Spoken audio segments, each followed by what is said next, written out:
Thank you for watching another video brought to you by Behavioral Wealth Consulting, where my goal is to help you change your behavioral decisions by improving your financial literacy. So for today's video, I wanted to share some information that may help you make some additional money while educating yourself on some financial terms that can help improve your financial decisions. So let's get right into it. The first thing is creating a source of income. So whether that be your regular job or side hustle, odd jobs, anything that can create additional sources of income is going to be your foundation, right? So the more comfortable that you get with understanding that you don't have to have just one source of income. Most of us are taught to look at your main job as the only source. So when your spending out, exceeds what you're bringing in, one way to offset that is to create additional streams. And when I say create additional streams, it's not to the degree of replacing your current main job.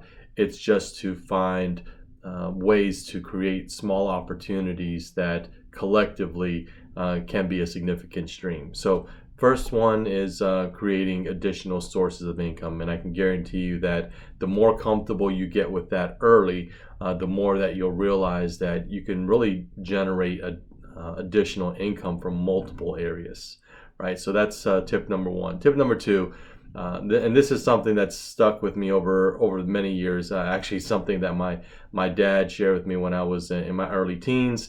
And of course, I didn't pay attention to it until I was probably in my 20s. But that is paying yourself first. And the importance of that is because paying yourself first is a great first step in understanding that you should be the priority before other expenses. And you should treat yourself like a bill, right? So what typically happens when you get a paycheck, you carve out some additional money to say this is for mortgage, this is for rent, this is for the light bills, this is for electricity. Well, one of the things I'm going to challenge you on is put yourself at that priority, right? You are the first main bill, and there is no exceptions, right? You have to pay that before everything else. And when you start that, and it may be a little bit difficult when you first do that, because naturally you tend to prioritize other people or other companies before yourself. But start small and get into those habits. And once you start feeling comfortable of paying yourself first, I'll challenge you to just start increasing that over time. So maybe set a smaller amount up front, maybe $10 every paycheck or $50, depending on your own financial situation. But try to do something that it doesn't completely disrupt your lifestyle, and then review it 3 months, 6 months later, and see if you can increase that amount. So once you start getting in the habit of paying yourself first, so where do you put that money, right? So the first thing is, make sure that you start putting money away for what's known as an emergency fund or a rainy day fund, right? So you get in the habit of paying yourself first. Now, where do you direct that money? So one of the first things is definitely have some cash on hand, and whether that be in your savings account or somewhere you can access that money quickly should you need it in case of an emergency. So get in the habit of taking a percentage of what you paying yourself first to that emergency fund. The second thing would be to take a look and research some investment apps, such as maybe Acorns is a great roundup feature. So you may have heard of roundup systems before, where if you buy something for $1.55, it'll round up to the nearest dollar. And most bank institutions will round that up and put into your savings. The only problem with that is your savings account doesn't really have a significant interest that makes money for you. Most savings accounts relatively low, less than probably 0.5% of a return that you get by just keeping the money on the side. So when you take a look at an app, a roundup app like Acorns, they actually take your difference based on what you set and reinvest that into an investment account based on your lifestyle and some questions that you answered. As a matter of fact, if you've never heard of Acorns, I'll definitely post the link below on my review on the Acorns app, along with a link that you can sign up and enjoy some of those benefits. But again, paying yourself first, starting an emergency rainy day fund, and then look for ways that you can now use your money to make more money, right? The third thing is 401k and Roth IRA. So if you just graduated high school, or maybe fresh out of college, maybe you've heard of 401k, heard of Roth IRA, and that in itself doesn't really sound intriguing, right? And most of it is because you're not really taught that at an early age, and most of our school systems aren't taught to or instructed to teach you about that until you get out, or maybe if you specialize in financiers in college or something like that, right? But traditionally, you're not taught about that. So what happens when you get a job?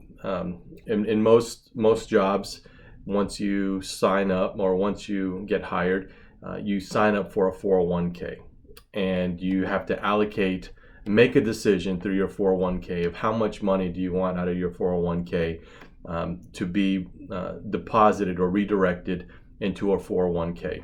And the 401k is typically managed by a broker such as E-Trade, Vanguard, Fidelity, and it's put into a automatic management portfolio. So you designate the amount, and the broker automatically puts the money into diversified portfolio, right? So one of the opportunities, and this is something that I learned later in life, is that I never questioned what my portfolio was. Once I was comfortable with the amount taken out of my paycheck, I just thought it went to this diversified 401k portfolio, so I could say I have a 401k. But it wasn't until later in life that I started to educate myself on my 401k statements. Where is my money going?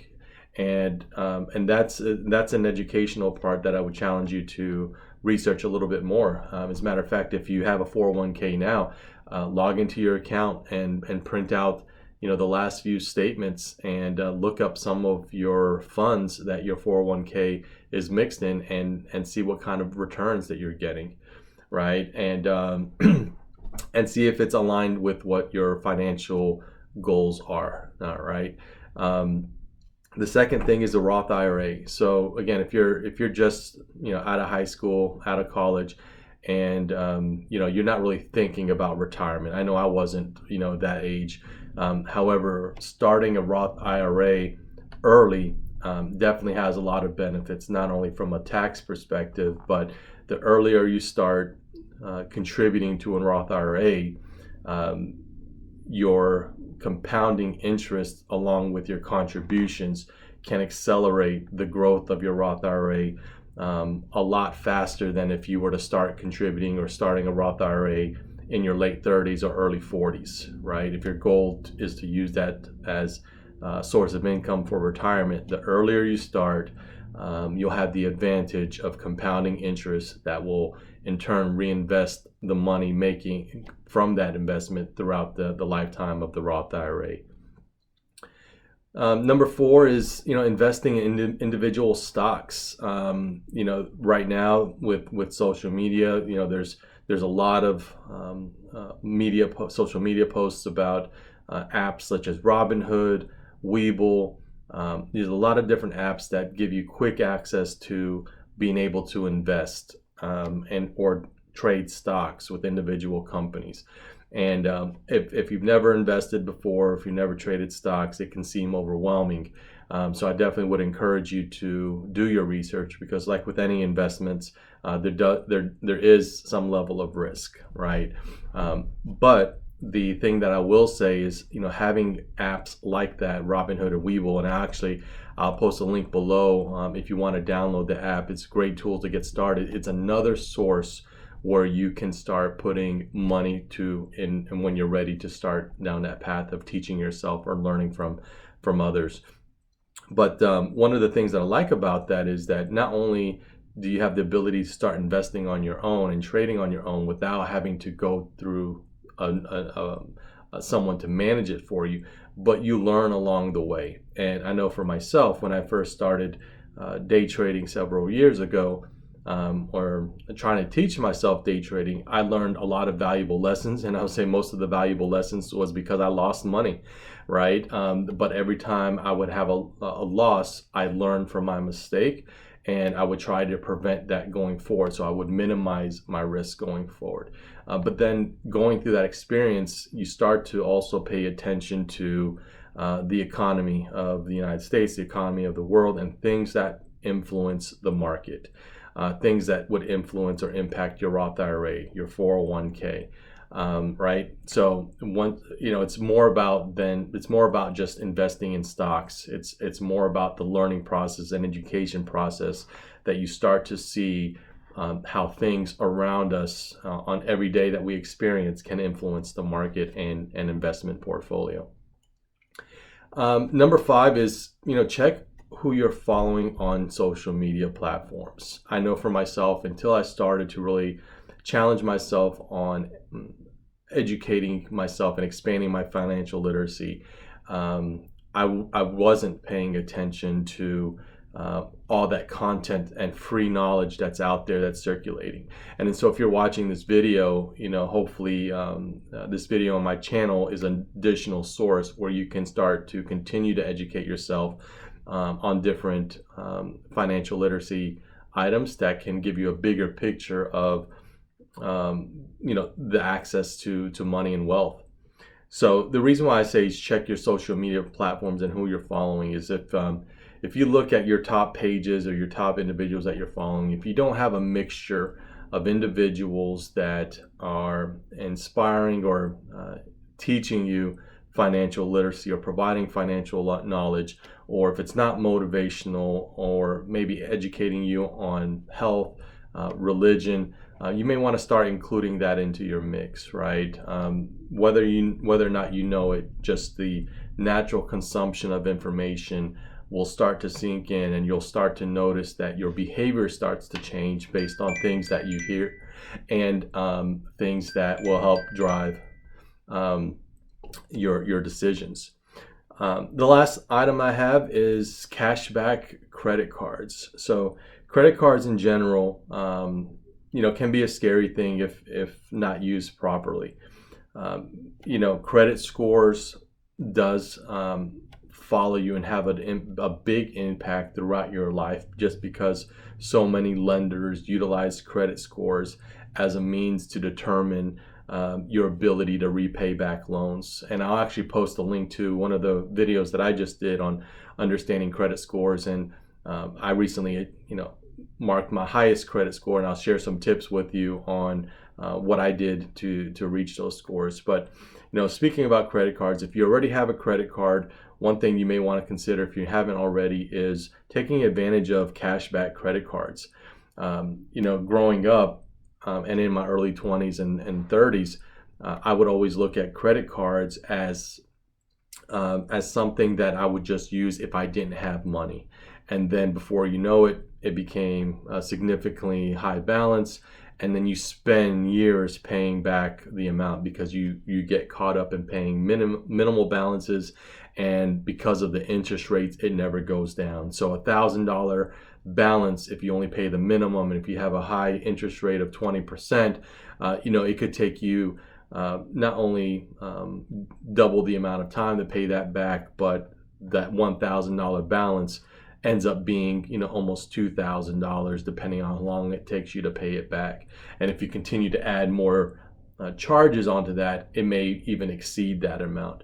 But cashback credit cards, if used correctly, not only does it help with building your credit scores as long as you make the minimum payments and you stay on track, but you have the ability to earn money back onto your cashback credit card that you can then use for other investments of things that we talked about, paying yourself first, or you can allow that to build up over time. But if you're already making normal purchases, why not take advantage of getting some cash back instead of having to pay with cash or using your debit card? So again, building that as an additional stream of income that then you can reinvest back in yourself, into your stocks, your Roth IRA, or even put it back into your emergency fund. So that's it for today's video. If you want to see more videos like this, I would appreciate you giving me a like and hitting the subscription button, and you'll get notified when I post new videos. Thank you again for watching and supporting the channel.